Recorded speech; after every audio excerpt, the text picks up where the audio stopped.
তাদের জন্য 5টা পুরস্কার ঘোষণা করেছেন। কয়টা পুরস্কার? জোর বলেন, কয়টা পুরস্কার? 5টা পুরস্কার আল্লাহ ঘোষণা করে দিয়েছেন। একটা পুরস্কার হলো আল্লাহ তাআলা তাদের কোনো অভাব থাকবে না, তাদের অভাব থাকবে না, রিজিকে বারকা দান করবেন। 2 নম্বর পুরস্কার কবর আযাব না। 2 নম্বর পুরস্কার হলো মৃত্যুর সময় জান কবরে ইহসান করবেন। মৃত্যু একদিন আমাদের আসবে কিনা, নাকি মরবেন না? আমাদের মৃত্যু আসবে কিনা? আমরা যারা এখানে আছি, এখানে কি চিরদিন থাকবো? কোথায় চলে যাব? কার কাছে চলে যাবে? আল্লাহ। প্রস্তুতি নেন, আল্লাহ কাছে আমাকে চাইতে হবে, যে কোনো মুক্তি দিতে পারে।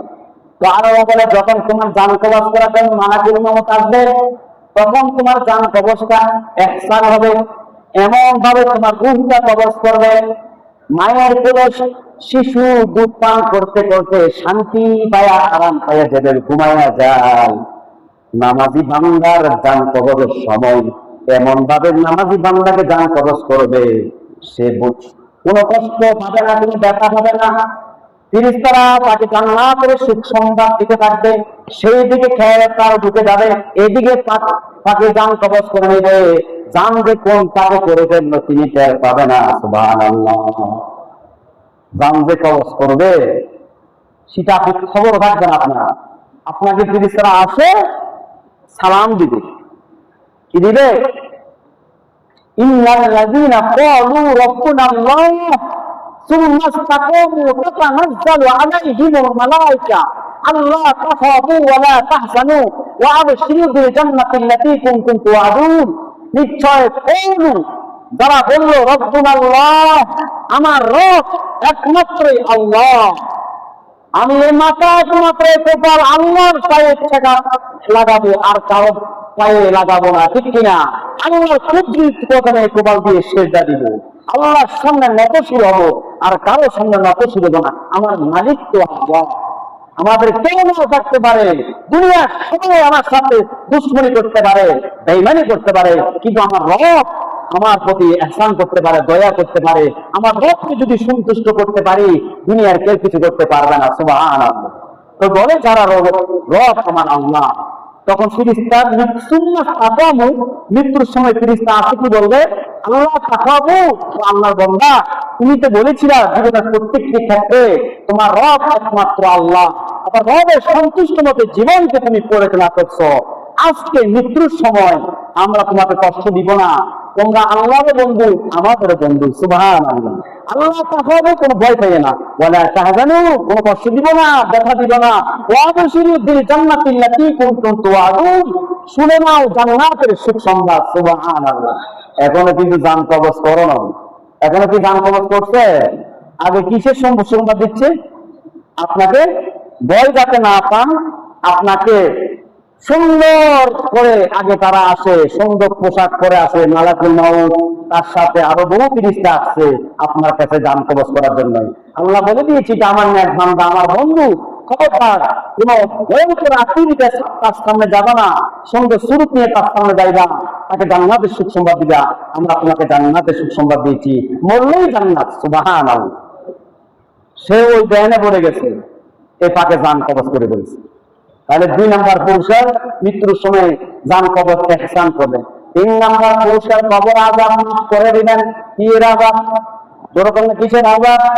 কবরে যারা আছে, মসজিদের পাশে কবর বাড়ি, কেউ কি হালাতে আছেন, কেউ কি অবস্থায় আছে, কত নারী পুরুষ এই কবরে শুয়ে আছেন, কত আপনজন স্ত্রী, কত বোনের স্ত্রী, কত জনের বাবা, কত জন মা, কত ভাই ওই কবরে শুয়ে আছেন। কে কি অবস্থায় আছেন কারো কোনো খবর নিতে পারি না। কারো কবর অবস্থা ভালো, কারো কবর অবস্থা খারাপ, ঠিক কিনা বলেন? যে আল্লাহ সন্তুষ্ট হয়ে, আল্লাহকে সন্তুষ্ট করে প্রিয় বান্দা হয়ে কবরে যাইতে পারলো, তার অবস্থা আল্লাহ জান্নাত বানিয়ে দিয়েছে, সে ভালো অবস্থায় আছে।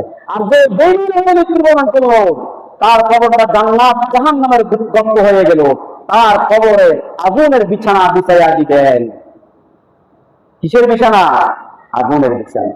তাকে শাস্তি দিবেন কবর মধ্যে, সাপ বিচ্ছু তাকে দংশন করবেন। তাহলে ইমানদারের জন্য কবর জগতে কোনো ভয় নাই। ইমানদার মৃত্যুর জন্য প্রস্তুত, ইমানদার মৃত্যুকে আলিঙ্গন করার জন্য সব সময় প্রস্তুত আছে। সুবহানাল্লাহ। বেঈমান মৃত্যুকে ভয় পায়, ইমানদার কোন মৃত্যুকে ভয় পায়। সে কথা আল্লাহ কোরআনে বলে, কুল ইন্নাল মাউতাল্লাযী তাফিরুনা মিনহু ফাইন্নাহু মুলাকীকুম সুম্মা তুরাদ্দুন। মোলাকাত করার জন্য ইমানদাররা বসে আছে মৃত্যুর সাথে, যদি মরলেই জান্নাত। সুবহানাল্লাহ। মৃত্যুকে ভয় পায় একমাত্র বেঈমান। কে? তাহলে 3 নম্বর পুরুষের কবর আযাব কি করবেন? মাফ করে দিবেন। 4 নম্বর পুরস্কার হাসর ময়দানে আমল নামার জান্নাতে ডান হাতে দিবেন, যে আমল নামার কথা গতদিনে বলছিলাম, ডান হাতে দিবেন। 5 নম্বর পুরস্কার বিনা হিসাবে জান্নাত দিয়ে দিবেন। সুবহানাল্লাহ। কয়টা পুরস্কার হলো? কয়টা পুরস্কার? নামাজের জন্য না বেনামাজের জন্য? জমিদারের জন্য না গরিবের জন্য? সুন্দর মানুষের জন্য না কালো মানুষের জন্য? এগুলো দেখবে না, দেখবে কে? নামাজি, যার নামাজ আল্লাহর জন্য ছিল। যার নামাজ কার জন্য ছিল? ভাইরা আমার, একমাত্র আল্লাহকে রাজি করার জন্য নামাজ করতে হবে। আমার নামাজ সাথে দে মেরাজ কর। আজকে থেকে ওয়াদা করবেন আর জীবনে নামাজ ছাড়বো না। আমরা কি ওয়াদা করতে রাজি আছি? নামাজের জন্য কোন ওজোর পেশ করবেন না। আমি মসজিদ কমিটিদেরকে বলবো, আমার ভাই ইলিয়াস ভাই উপদেষ্টাকে বলবো, এই সমাজ এমনভাবে নামাজ কায়েম করবেন। আপনাদেরও দায়িত্ব আছে, আছে কিনা বলেন? খতিব সাহেবের দায়িত্ব বোঝানো, সাথে সাথে এটা আপনাকে এই দাবাত দিবেন। একটা সমাজে যাতে দানাবাজি না থাকে, দানাবাজির সাথে সমাজের কারো সম্পর্ক রাখা যাবে না, ঠিক কিনা বলেন? যদি আমরা বেমার সাথে সম্পর্ক রাখি, কেমতের ময়দানে আমাদেরকে জবাব দিতে হবে, আল্লাহর কাজ করায় দাঁড়াইতে হবে। আমার কাছে নামাজের ব্যাপার কোনো আপোষ নাই, ঠিক কিনা বলেন? আমি উপদেষ্টাকে বলবো, যিনি আহ্বায়ককে বলবো, সমাজ মসজিদে এক করেছেন, আপনি নামাজ, এই সমাজ নামাজের একটা কমিটি করেন, যাতে ঘরে ঘরে নামাজ কায়েম হয়ে যায়, বেনামাজি না থাকে। বেনামাজি যারা থাকবে এদের জানানো হবে না, এরকম সিদ্ধান্ত নেন। আল্লাহ আপনার উপর রহম করবেন, ঠিক কিনা বলেন? সমাজ সুন্দর হয়ে যাবে।